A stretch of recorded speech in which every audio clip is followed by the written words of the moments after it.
നമസ്കാരം. മലയാളി വാർത്ത ഇൻസൈഡിലേക്ക് സ്വാഗതം. സ്ഥാനാർത്ഥി നിർണയത്തിൽ പാലക്കാട് പാളി ഇടതു വലതു മുന്നണികൾ. അവിടെ ഇതാ നമ്മളിപ്പോൾ കാണുന്നത് ശോഭ മാജിക്. BJP എന്ന രാഷ്ട്രീയ പാർട്ടിയിൽ പലതരം വിഭാഗീയതകൾ ഉടലെടുത്ത മണ്ണാണ് പാലക്കാട്. പക്ഷേ അവിടെ ഇപ്പോൾ ഒരൊറ്റ ചിന്ത മാത്രമാണ് പ്രവർത്തകർക്ക്: സംഘടന വിജയിക്കണം. ഇക്കുറി പാലക്കാട്ടുകാർക്ക് തെറ്റില്ല ശോഭേച്ചി എന്നാണ് പ്രവർത്തകരുടെ മുദ്രാവാക്യം. കാരണം പ്രവർത്തകർ അത്രയേറെ നെഞ്ചേറ്റിയിരിക്കുന്നു ശോഭാ സുരേന്ദ്രനെ. ശോഭയെ എതിരിടാൻ കോൺഗ്രസ് പാലക്കാട് നിയോഗിച്ചിരിക്കുന്നത് രമേഷ് പിഷാരടിയെ. ശ്രീധരൻ സാറിനെ തന്നിട്ട് സ്വീകരിക്കാത്ത പാലക്കാടാണോ ശോഭാ സുരേന്ദ്രനെ സ്വീകരിക്കുന്നത് എന്ന ചോദ്യമാണ് കോൺഗ്രസ് ഉയർത്തുന്നത്. രാഹുൽ മാങ്കൂട്ടത്തിന് 18,000 വോട്ടിൻ്റെ ഭൂരിപക്ഷം കൊടുത്ത പാലക്കാട് ഇപ്പോഴും UDFിൻ്റെ മണ്ണാണ് എന്ന് കോൺഗ്രസ് വിശ്വസിക്കുന്നു. അവിടെ കോൺഗ്രസ് എന്തുകൊണ്ടാണ് ഒരു രാഷ്ട്രീയ മത്സരം ഭയപ്പെട്ടത്?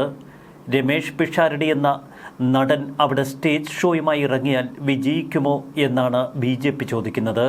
പിഷാരടിയുടെ സ്റ്റേജ് ഷോകൾക്ക് ഞങ്ങൾ കൈയടിക്കും, എന്നാൽ രാഷ്ട്രീയത്തിൽ ആ നടൻ എന്ത് കാര്യം എന്ന് ചോദിക്കുമ്പോൾ അതിനുത്തരം പറയുകയാണ് ശോഭാ സുരേന്ദ്രൻ തൻ്റെ റാലികളിലൂടെ, പ്രസംഗങ്ങളിലൂടെ. തീപാറുന്ന പ്രസംഗമാണ് ശോഭാ സുരേന്ദ്രൻ പാലക്കാട്ടെ മണ്ണിൽ ഇപ്പോൾ കാഴ്ചവെക്കുന്നത്. ചോദ്യങ്ങൾ കൃത്യം. NDAയുടെ പാലക്കാട് റോഡ് ഷോ അക്ഷരാർത്ഥത്തിൽ കേരളത്തിൽ ജനസാന്നിധ്യം കൊണ്ട് ഏറ്റവും ശ്രദ്ധേയമായി. ശോഭാ സുരേന്ദ്രൻ കത്തിയാളുന്ന കാഴ്ച പാലക്കാട് മണ്ണിൽ നമ്മൾ കാണുന്നു. മറുവശത്ത് LDF തങ്ങളുടെ സ്ഥാനാർത്ഥി നിർണയത്തിൽ വലിയ പാളിച്ചയാണ് വരുത്തിയിരിക്കുന്നത്. ഒരു വ്യവസായി അവർ കളത്തിലിറക്കി. പേയ്മെൻറ്റ് സീറ്റ് എന്ന് BJPയും NDAയും ഒക്കെ അവരെ പരിഹസിക്കുന്നു. പാലക്കാട് ശോഭാ സുരേന്ദ്രനെ തന്നെ മത്സരിപ്പിക്കണമെന്ന് സംഘപരിവാർ നിശ്ചയദാർഢ്യത്തോടെ BJPയോട് പറഞ്ഞു. ആ മത്സരം ഞങ്ങൾക്ക് വിട്ടു തന്നേക്കൂ, ഞങ്ങൾ ശോഭയെ വിജയിപ്പിക്കും. ഓരോ മത്സരങ്ങളിലും ശോഭാ മാജിക് നമ്മൾ മുൻപ് നേരിട്ട് കണ്ടിട്ടുണ്ട്. അത് കഴക്കൂട്ടത്തായാലും ആലപ്പുഴയിലായാലും. 2026 നിയമസഭാ തെരഞ്ഞെടുപ്പിൽ 6 മണ്ഡലങ്ങളിൽ നിന്നാണ് ശോഭാ സുരേന്ദ്രൻ മത്സരിക്കാൻ തങ്ങളുടെ മണ്ഡലത്തിലെത്തണമെന്ന ആവശ്യം BJP പ്രവർത്തകർക്കിടയിൽ നിന്ന് ഉയർന്നു വന്നത്. ആലപ്പുഴയിലെ വിവിധ മണ്ഡലങ്ങളിലും പാലക്കാട് വട്ടിയൂർക്കാവ് എന്നീ മണ്ഡലങ്ങളിലുമൊക്കെ BJP പ്രവർത്തകർ ശോഭാ സുരേന്ദ്രൻ തങ്ങളുടെ സ്ഥാനാർത്ഥിയായി കടന്നു വരണമെന്ന് ആഗ്രഹിച്ചു. ആലപ്പുഴ ജില്ലയിൽ 4 നിയോജക മണ്ഡലങ്ങളിൽ നിന്നാണ് ശോഭാ സുരേന്ദ്രൻ മത്സരിക്കണമെന്ന ആവശ്യമുയർന്നത്. ഹരിപ്പാട്, ചെങ്ങന്നൂർ, കായംകുളം, അരൂർ. കഴിഞ്ഞ ലോക്സഭാ തെരഞ്ഞെടുപ്പിൽ ആലപ്പുഴ മണ്ഡലത്തിൽ മികവുറ്റ പ്രകടനമാണ് ശോഭാ സുരേന്ദ്രൻ കാഴ്ചവെച്ചത്. 2019 അന്ന് NDA സ്ഥാനാർത്ഥിയായി മത്സരിച്ച ഡോക്ടർ KS രാധാകൃഷ്ണന് കിട്ടിയത് 1,87,729 വോട്ടുകൾ. എന്നാൽ 2024 ശോഭ വാരിക്കൂട്ടിയത് 2,99,648 വോട്ടുകൾ. ഇക്കുറി BJPയുടെ A ക്ലാസ് മണ്ഡലങ്ങളിൽ, അതും വിജയപ്രതീക്ഷയുള്ള മണ്ഡലങ്ങളിൽ പാലക്കാടിൻ്റെ പേര് ഉയർന്നു നിൽക്കുന്നു. നേമവും കഴക്കൂട്ടവുമൊക്കെ വിജയസാധ്യതയുള്ള മണ്ഡലങ്ങളായി BJP കണക്ക് കൂട്ടുമ്പോൾ RSS, സംഘപരിവാർ സംഘടനകൾ പാലക്കാട് ശോഭാ സുരേന്ദ്രൻ വിജയിച്ചു എന്ന തലത്തിലെത്തി നിൽക്കുന്നു. BJPയുടെ A ക്ലാസ് മണ്ഡലത്തിൽ പ്രഖ്യാപനത്തിന് മുൻപ് തന്നെ പ്രചരണത്തിൽ സജീവമായിരുന്നു ശോഭാ സുരേന്ദ്രൻ. പാർട്ടിയുടെ ഔദ്യോഗിക പ്രഖ്യാപനം വന്ന ഉടൻ തന്നെ ശോഭ കളത്തിലിറങ്ങി. കഴിഞ്ഞ നിയമസഭാ തെരഞ്ഞെടുപ്പിൽ ശ്രീധരൻ നടത്തിയ മുന്നേറ്റം ഇനിയും ആവർത്തിക്കുമെന്ന പ്രതീക്ഷയാണ് BJPക്ക്. 2021 ശ്രീധരനിലൂടെ BJP 2ാം സ്ഥാനം നിലനിർത്തി. 2016 കോൺഗ്രസിന്റെ ഷാഫി പറമ്പിലായിരുന്നു അന്ന് ശോഭാ സുരേന്ദ്രന്റെ എതിരാളി. 17,483 വോട്ടിനാണ് അന്ന് ഷാഫി ജയിച്ചത്. അന്ന് 57,559 വോട്ടുകൾ ഷാഫി നേടി.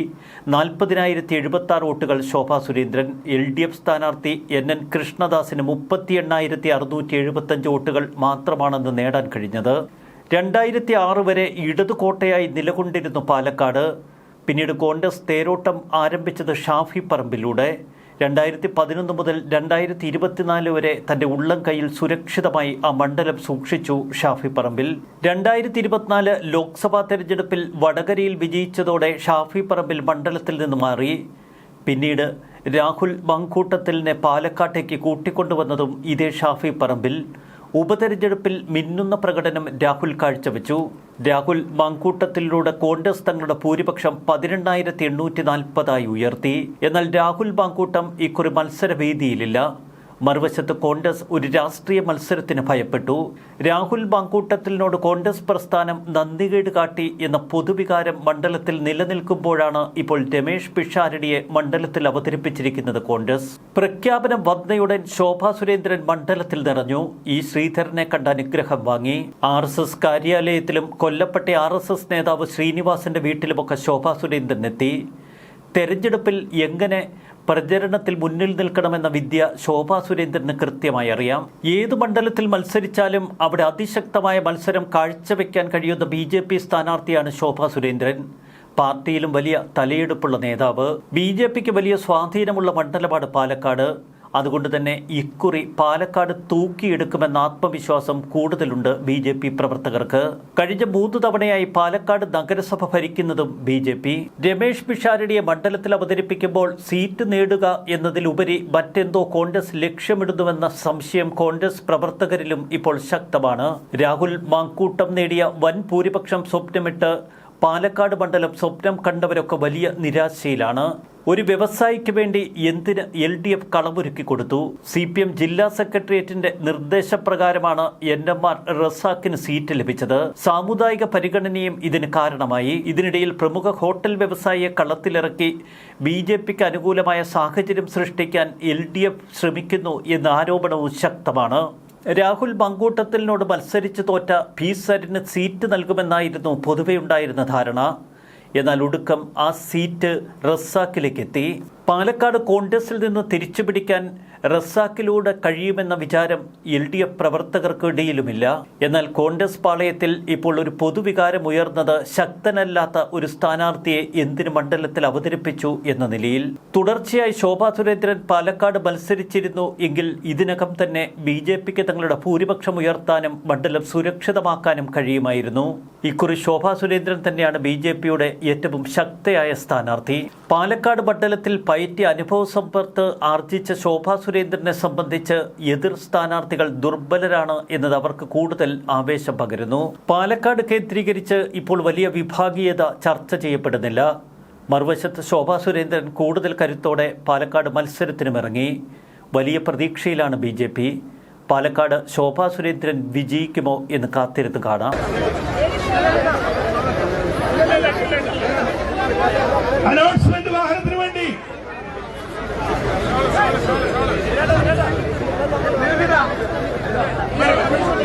അവിടെ മാറി മുമ്പിലുള്ളവർ മാറി നിൽക്കുക.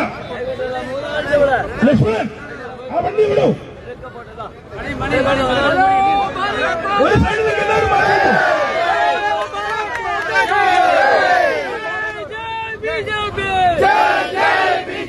അനൗൺസ്മെന്റ് വേണം. മുമ്പിൽ പോകാൻ ഈ സൈഡിലേക്ക് പുറകിലേക്ക് വരും. नरेंद्र मोदी जय जय नरेंद्र मोदी जय जय अमित शाह जय जय अमित शाह जय जय शोभा जी जय जय शोभा जी भारत माता की जय भारत माता की जय भारत माता की जय.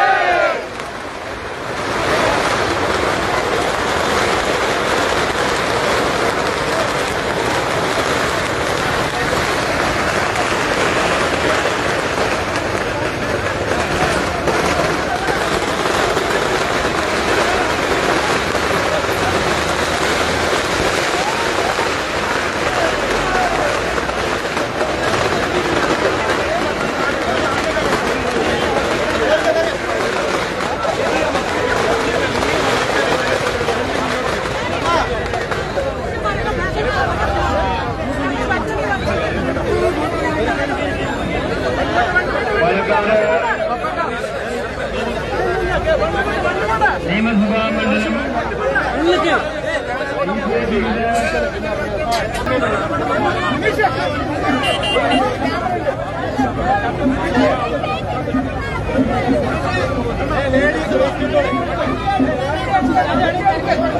ഈ ജെൻസ്മാർ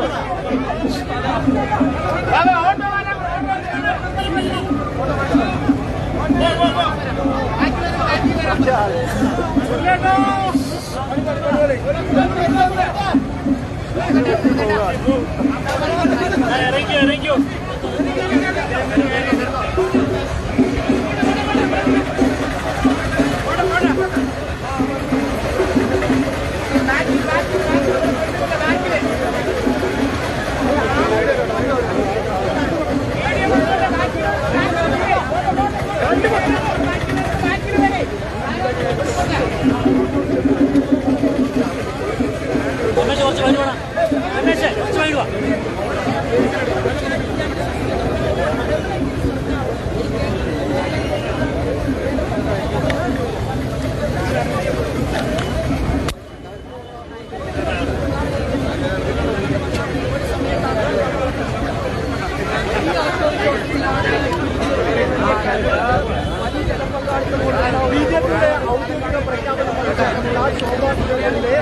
പാലക്കാട് പുരോഗമിക്കുകയാണ്.